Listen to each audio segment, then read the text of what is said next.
At just 27 years old, Karoline Leavitt has already shattered records and redefined what it means to be a rising star in American politics.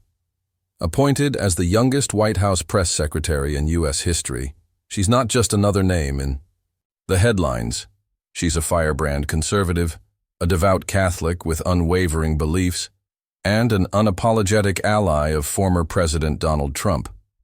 But nothing could have prepared audiences for the moment she walked onto the set of The View and faced a firing squad of liberal hostility. The timing couldn't have been more volatile.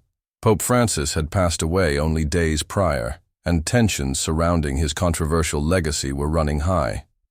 As soon as the cameras turned on, what was supposed to be a respectful dialogue spiraled into a shocking on-air ambush. The hosts mocked the Pope's passing, minimizing decades of faith-based leadership into a punchline, brushing off his work as irrelevant in today's world. But what they didn't anticipate was Leavitt's thunderous response, an articulate, impassioned defense that didn't just silence the room, it made headlines across the globe. What followed wasn't just a debate, it was a cultural moment. One young woman, standing alone, flipped the script on an entire panel of critics and reminded the world why conviction still matters in the age of outrage. The studio of The View was buzzing long before the cameras started rolling, but this time, it wasn't excitement in the air. It was tension. A hushed anxiety gripped the set like a coiled spring ready to snap. The studio lights were blinding, intentionally harsh, casting long, dramatic shadows across the iconic round table. The familiar faces of the hosts, Whoopi Goldberg, Joy Behar, Sunny Hostin, and Sarah Haynes, sat perched on their thrones of commentary, exuding a quiet arrogance that had been honed over years of dominating daytime television. They had built their brand on unfiltered opinion, liberal takes, and merciless political critique. Today, however, their usual self-assurance seemed almost rehearsed, because across from them, like a calm eye in the storm, sat Karoline Leavitt. Immaculately dressed in a tailored blush-pink suit that radiated elegance without screaming power, she didn't shift in her seat, didn't fidget, or glance nervously toward the cameras. Her posture was regal, her expression unreadable. She knew exactly where she was, and more importantly, she knew exactly why they had brought her there. This wasn't an interview, it was a trap. The moment the red light above the camera blinked on, everything changed. The polite pre-show greetings melted into stilted smiles and hollow laughter. Within seconds, the ambush began. Joy Behar, who had built her persona on sarcastic quips and smug put-downs, wasted no time lunging for the first blow. Her tone was syrupy sweet, but her words were laced with poison. "Karoline," she began, her voice practically oozing mockery. "You call yourself a devout Catholic, yet you stand proudly beside Donald Trump, a man who's spent his entire career promoting policies that seem to contradict almost everything Pope Francis preached, helping immigrants, fighting poverty, preaching compassion and unity. How do you reconcile your loyalty to Trump with your faith?" The question wasn't curiosity. It was a challenge, a baited trap, carefully constructed to leave Leavitt exposed and tongue-tied in front of millions. But Karoline didn't blink. She leaned forward, locked eyes with Behar, and delivered a reply so sharp it sliced through the room like a blade.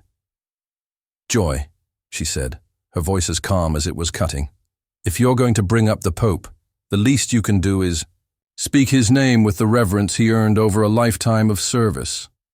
Pope Francis wasn't just a figurehead in robes. He was a servant to the people, a man who walked among the poor and prayed for the sick.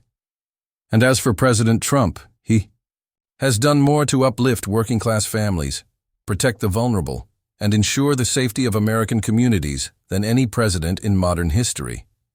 What you call contradictions, I call different paths to the same goal, serving people in need." The air seemed to shudder. The audience, initially hesitant, erupted in applause, loud, spontaneous, real.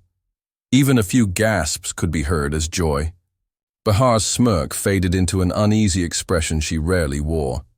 Silence. The tension escalated as it always does when someone dares to push back against the dominant narrative.